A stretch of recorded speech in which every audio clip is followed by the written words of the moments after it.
I just knew that we needed one because I think all communities need a bookshop, a second-hand bookshop, and I think it's really important. So for me this year, I've got a year and a half before I retire.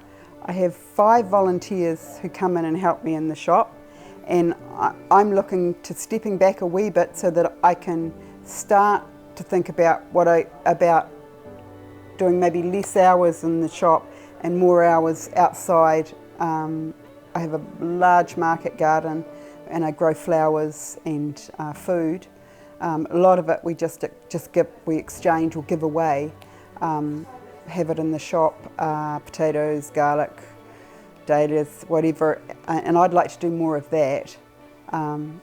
With bringing some of the people from here in with me doing that, so that I can maybe just have a little bit of different flavour going on in my life, a bit more physical work rather than, which I'm used to, but I don't get so much in here. We've got a lot of land that we've just broken in, and I would like it to be that. I would really like it to be along the lines of a community garden where the food is grown and shared amongst the people who do it. I think it's an organic, well it's not organic, but it's an organic idea of having a garden that people can come and work in, share ideas in, and